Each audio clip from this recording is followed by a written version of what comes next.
कैसे Tom and Jerry की लड़ाई रियल वर्ल्ड के एक वॉर इवेंट को रिप्रेजेंट करती है। साथ ही साथ क्या एजेंट जे असल में मेन इन ब्लैक यूनिवर्स में एग्जिस्ट करने वाले न्यूरलाइजर का इस्तेमाल करते हुए कई सारे लोगों की जान लेना चाहता है। और आखिर रीजन क्या है कि पुराने जमाने से लेकर मॉडर्न जमाने तक जेम्स बॉन्ड हमें कभी बूढ़ा नहीं दिखाया गया और वो हरदम जवान कैसे रह पाता है। और क्या करेज द कावर्डली डॉग एंड उसके साथ ही साथ में यूस्टेफ और म्यूरियल मैट्रिक्स के अंदर एग्जिस्ट करते हैं। पिछले थ्योरी वाली वीडियो के लाइक गोल को आप में से बहुत सारे लोगों ने पूरी तरह से स्मैश कर दिया और जैसा कि हमने वादा किया था, आज एक बार फिर से गेमों को हिंदी और नर्डी एक्सप्लेनर आपके लिए लाए हैं top 10 iconic movies and TV shows की behind the scene awesome theories. साथ ही अगला लाइक गोल असल में 4000 लाइक्स का है, तो फटाफट से अपने सुपर फिंगर्स का इस्तेमाल करो और वीडियो को लाइक करो। एंड इसी बात पे हे गाइस, मेरा नाम है अबीर बनर्जी AKA नर्डी एक्सप्लेनर और मैं हूं एज यूजुअल पंकज सागर और आपका स्वागत है गेमों को हिंदी के एक और फ्रेश वीडियो में। Now without wasting any more time, let's get started. अब हम सबके फेवरेट बचपन के horror show courage the cowardly dog से रिलेटेड तो कई सारी कंस्पिरेसी थ्योरीज इंटरनेट पर घूमती रहती है, मगर आज के दिन पर मैं आपके लिए एक ऐसी कंस्पिरेसी थ्योरी लेकर आया हूँ इस शो से रिलेटेड जो सही में आपका माइंड कर देंगी। जहाँ असल में मैट्रिक्स के बारे में तो हम सभी लोगों ने कभी ना कभी सुना ही होगा। एंड इस थ्योरी के अकॉर्डिंग असल में करेज द कावर्डली डॉग और उसके साथ में म्यूरियल और यूस्टेफ दोनों ही असल में मैट्रिक्स के अंदर कैद हैं। जहां अगर आप लोग इस शो को थोड़ा सा दिमाग लगा कर देखोगे तो आपको पता चलेगा कि म्यूरियल और यूस्टेफ के अलावा आज तक हमें शो के अंदर कोई भी प्रॉपर ह्यूमन अपीयरेंस देखने को नहीं मिला है। साथ ही कई बार करेज द कावर्डली डॉग के यूनिवर्स के अंदर कई सारी क्रीपी चीजें होती रहती हैं एंड ये सब असल में एक ग्लिच के जैसा फील होता है जो असल में सिर्फ मैट्रिक्स के अंदर ही पॉसिबल है। साथ ही इस थ्योरी को और बिलीवेबल बना देता है करेज द कावर्डली डॉग का कंप्यूटर, जहां अगर आप लोग इस कंप्यूटर पर थोड़ा गौर करेंगे तो आपको पता चलेगा कि ये कंप्यूटर असल में अपने जमाने से कई सालों आगे की टेक्नोलॉजी का है, जहां ये कंप्यूटर असल में आज के चैट GPT तक को भी आराम से बीट कर सकता है एंड इसके पास हर सवाल का जवाब है। एंड इसी वजह से मुझे ये फील होता है कि ये जो कंप्यूटर है ये असल में करेज द कावर्डली डॉग के लिए एक ब्रिज वे की तरह काम करता है, जो असल में उसे मैट्रिक्स वर्ल्ड से रियल वर्ल्ड में कनेक्ट करता है। अब आपको क्या लगता है कि क्या सही में करेज द कावर्डली डॉग मैट्रिक्स में एग्जिस्ट करता है? कमेंट में जरूर लिखकर बताइएगा। होम अलोन मूवीज के अंदर हमने केविन को एक्चुअली बहुत सारी मस्ती करते हुए देखा था, जहाँ पर वो एक्चुअली कई सारे ट्रैप्स का इस्तेमाल करके लोगों की नाक में दम करता है। ऑफ कोर्स यहाँ पर उसके ट्रैप की रियल लाइफ साइंस को भी कई बार डिकोड किया गया है, जिसमें कई बार उसे जानलेवा बताया गया था। ऐसे में बहुत सारे लोग ये थ्योराइज करते हैं कि एक्चुअली यहाँ पर केविन कोई और नहीं बल्कि सॉ फ्रेंचाइजी के अंदर दिखा हुआ मेन एंटागनिस्ट यानी विलन जिगसॉ ही था, जो अपने शिकार के लिए अलग अलग प्रकार के ट्रैप्स और जाल बुनता है। और कई बार तो कुछ ऐसे जाल भी थे जो एक्चुअली केविन के कई सारे पुराने ट्रैप से काफी ज्यादा मिलते जुलते थे। अब अगर आप लोग एक 90s के मिलेनियल हैं तो आप लोगों ने जरूर से माइकल कीटन की बैटमैन मूवीज और Charlie and the chocolate factory तो देखी ही होगी। एंड असल में मैं इन्हीं दोनों मूवीज से रिलेटेड एक काफी कमाल की थ्योरी निकाल कर लाया हूँ, जिसके according Charlie and the chocolate factory में दिखाई गई चॉकलेट फैक्ट्री असल में माइकल कीटन के बैटमैन यूनिवर्स के अंदर ही एग्जिस्ट करती है, या शायद से गॉथम के अंदर ही एग्जिस्ट करती है। जहां सबसे पहले तो इन दोनों ही मूवीज को एक ही डायरेक्टर टिम बर्टन ने डायरेक्ट किया है, जिस वजह से इन मूवीज की पेसिंग और इनका थीम काफी हद तक मैच करता है। साथ ही Charlie and the chocolate factory में एग्जिस्ट करने वाला चार्ली जो है, उसके फादर असल में किसी जमाने में एक कंपनी में काम किया करते थे जिसका नाम था स्माइलेक्स टूथपेस्ट। एंड ये असल में उसी ब्रांड का टूथपेस्ट है जिसे माइकल कीटन के बैटमैन मूवीज के अंदर जोकर ने इस्तेमाल किया था गॉथम को पॉइजन करने के लिए। यानी कि इस चीज की काफी ज्यादा हाई पॉसिबिलिटी है कि असल में माइकल कीटन का Batman and Charlie and the chocolate factory का विली वोंका एक ही यूनिवर्स में एग्जिस्ट करते हैं एंड कभी ना कभी इनका क्रॉसओवर भी हो सकता है। क्रिस्टोफर नोलन की इंसेप्शन मूवी का फैन बेस इंडिया में बहुत ज्यादा बड़ा है और स्पेसिफिकली इस मूवी के अंदर क्या चीज ड्रीम है और क्या रियलिटी, इस चीज को डिफरेंशिएट करने का मीडियम टोटम्स को बताया गया था, जहां पर स्पेसिफिकली कॉब का टोटम उसकी वाइफ का दिया हुआ वो लट्टू था जिसे वो घुमाकर ये पता करता है कि वो ड्रीम में है या रियलिटी में। लेकिन ऑडियंस के लिए भी एक टोटम इस मूवी के अंदर मौजूद था जो कि था कॉब का रिंग, और जहाँ पर भी हमें कॉब के रिंग को दिखाया गया है वो एक्चुअली ड्रीम है, और जिस भी सीन के अंदर कॉब रिंग पहने हुए नहीं दिखाया जाता वो एक रियलिटी है, क्योंकि ड्रीम्स के अंदर कॉब एक्चुअली अपनी वाइफ को मिस करता है और उसे इमेजिन करता है। यही रीजन है कि लास्ट सीन के अंदर हमें इस टॉप को दिखाया भी नहीं जाता कि वो चलता रहता है या गिरता है, लेकिन अगर आप ध्यान दोगे तो वहाँ पर कॉब एक्चुअली फिंगर में अपनी रिंग पहने नहीं हुए होता है, जिसके कारण एक्चुअली वो अपनी रियलिटी जी रहा होता है, और यही हम फैंस के लिए एक्चुअली एक हिंट था।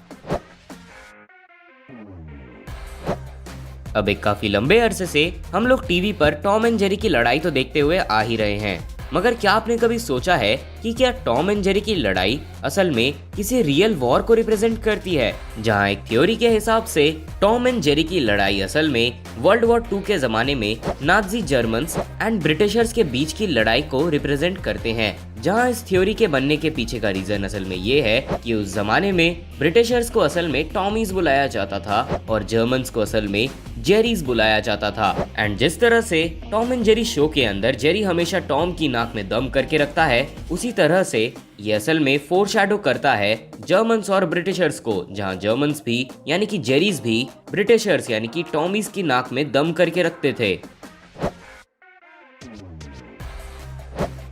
इसके अलावा हैरी पॉटर मूवीज के अंदर हमने हैरी पॉटर की इनिशियल मूवीज में द डर्सलीज को हैरी पॉटर पर अत्याचार करते हुए देखा था, लेकिन यहाँ पर इंटरनेट पर इसकी एक बहुत ही सॉलिड थ्योरी मौजूद है, जो एक्चुअली यहाँ पर द डर्सलीज को काफी ज्यादा इनोसेंट साबित कर सकती है। और वो ये है कि यहाँ पर जैसा कि हॉर्क्रोक्स के आमने सामने रहने के कारण लोगों का बिहेवियर करप्ट और रूड हो जाता है, जिसका एग्जाम्पल ठीक से हमें तब देखने को मिला था जब डेथली हॉलोज के अंदर हरमाइनी स्लिदरिन लॉकेट पहनती है। ऐसे में यहाँ पर हैरी तो खुद भी एक हॉर्क्रोक्स था, जिसके कारण यहाँ पर पूरी पॉसिबिलिटी हो सकती है कि यहाँ पर द डर्सलीज का मूड उसी की वजह से इफेक्ट हुआ होगा, और यही रीजन है कि वो उसके ऊपर अत्याचार करते थे।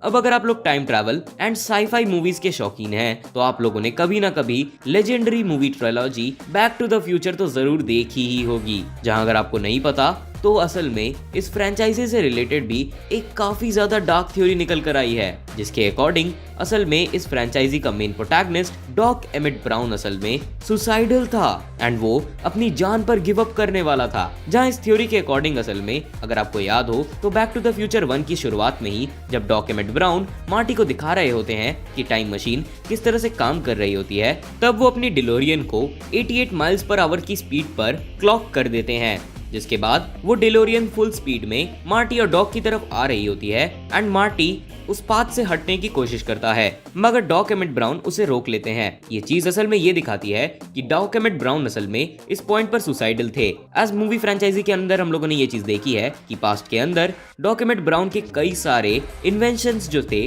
वो फेल हो चुके हैं एंड वो शायद खुद को एक फेलियर के तौर पर कंसिडर कर रहे थे। इसी कारण से उन्होंने ये चीज सोच ली थी कि अगर उनका ये वाला एक्सपेरिमेंट यानी कि टाइम मशीन भी फेलियर हुआ तो वो अपनी जान दे देंगे, एंड इसीलिए वो टाइम मशीन के सामने ही खड़े रहे कि अगर टाइम मशीन चल गई तो फिर वो जिंदा बच जाएंगे, मगर अगर वो टाइम मशीन फेलियर निकली तो फिर वो अपनी जान यहीं पर दे देंगे। अब आपको क्या लगता है कि क्या सही में डॉक एमिट ब्राउन सुसाइडल थे?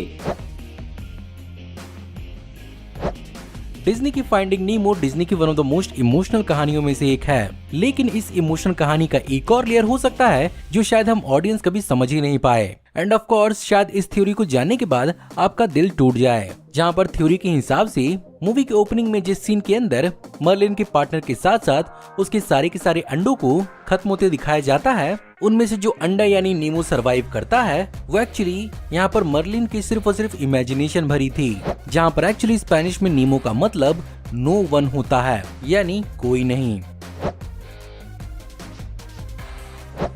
तो पॉप कल्चर की दुनिया में फेमस मेन इन ब्लैक फ्रेंचाइज के अंदर एक काफी पॉपुलर और काम का गैजेट यानी कि न्यूरलाइजर एग्जिस्ट करता है, जिसे कई बार फ्रेंचाइजी के अंदर कई सारे एजेंट्स के द्वारा इस्तेमाल किया गया है। अब ये न्यूरलाइजर असल में है तो काफी काम की चीज, मगर इसे अगर गलत तरीके से इस्तेमाल किया गया तो ये काफी डेंजरस साबित हो सकता है एंड इस गैजेट से कई लोगों की मौत हो सकती है। अब हाँ, न्यूरलाइजर से डायरेक्टली तो किसी को मारा नहीं जा सकता, मगर इसे किस तरह से यूज किया जा रहा है इस चीज पर कई लोगों की जान डिपेंड करती है। जहां इसका सबसे अच्छा एग्जाम्पल था मेन इन ब्लैक 2 के इस सीन में, जहां पर विल स्मिथ का कैरेक्टर एजेंट जे बहुत ही केयरलेसली न्यूरलाइजर को इस कपल के ऊपर इस्तेमाल करता है एंड उन्हें एडवाइस करता है अपने शहर से बाहर जाकर घूमे। साथ ही वो उनको मेन इन ब्लैक के बारे में भी भुला देता है। मगर ये कपल एजेंट जे के इंस्ट्रक्शंस को सही से ट्रांसलेट नहीं कर पाते, जिस कारण से हमें दिखाया गया है कि ये लोग घूमने जाने से पहले अपनी माँ को मारने जाते हैं। एंड इससे आप लोग समझ ही सकते हैं कि अगर न्यूरलाइजर को इस्तेमाल करने के बाद उसके इंस्ट्रक्शंस को क्लियरली मेंशन नहीं किया गया और उन्हें सही तरीके से दूसरे इंसान को जिस पर न्यूरलाइजर का इस्तेमाल किया गया है उसको ट्रांसलेट नहीं किया गया, तो फिर कई लोगों की मौत हो सकती है। एंड इससे ये थ्योरी प्रूव हो जाती है कि न्यूरलाइजर असल में एक काफ़ी डेडली वेपन साबित हो सकता है अगर इसे गलत तरीके से इस्तेमाल किया जाए। ऐसा कैसे हो सकता है कि एक सीक्रेट सर्विस एजेंट अपने असली नाम का इस्तेमाल करते हुए अपने खतरनाक से खतरनाक दुश्मनों के बीच में बड़े आराम और कॉन्फिडेंस के साथ घूमता है? साथ ही साथ ये कैसे पॉसिबल है कि 1962 से लेकर अब तक उसकी उम्र 1 साल भी ना बढ़ी हो? साथ ही साथ क्या रीजन है कि यहाँ पर एक ही कैरेक्टर को तकरीबन अलग अलग 6 एक्टर्स ने प्ले किया हो? और आज के मॉडर्न टाइम्स में भी जेम्स बॉन्ड अपने मिडिल एज में ही कैसे है? इंटरनेट पर मौजूद एक बहुत ही सॉलिड थ्योरी है जो इन सारी चीजों का सेंस बड़े आराम से बना सकती है, और वो ये है कि एक्चुअली जेम्स बॉन्ड यहाँ पर कोई कैरेक्टर नहीं बल्कि एक नेम डेजिग्नेशन है जिसे अलग अलग secret agents time to time hold कर चुके हैं, और एक पर्टिकुलर पीरियड के बाद इस नाम से उस एजेंट को रिटायरमेंट दे दी जाती है। अगर इस छोटी सी चीज को यहाँ पर एक्सप्लेन कर दिया जाता तो मेरे हिसाब से यहाँ पर इस चीज का बहुत ज्यादा सेंस बनता। सो गाइज, मैं उम्मीद करता हूँ कि आपको आज की वीडियो पसंद जरूर आई होगी। अगर आपको आज की वीडियो पसंद आई हो तो प्लीज वीडियो को लाइक जरूर करिएगा, और हाँ, अगले पार्ट को देखने के लिए आज की वीडियो का लाइक गोल जरूर कंप्लीट करिएगा। इसके अलावा आपको और कौन कौन सी थ्योरी के बारे में मालूम है हमें कमेंट्स में जरूर बताइएगा, क्या पता उसे हम अगले पार्ट में इंक्लूड भी कर लें। हमारी आने वाली ऐसी ऑसम वीडियोस को देखते रहने के लिए हमारे चैनल को सब्सक्राइब करिए, बेल वाले आइकन को दबाइए और हमारी वीडियोस को बिना मिस किए एंजॉय करते रहिए। और अगर आप चाहें तो इस वीडियो के लिंक को अपने दोस्तों के बीच में जितना हो सके उतना शेयर करें। Thank you for watching, see you in the next video. Till then take care, good bye.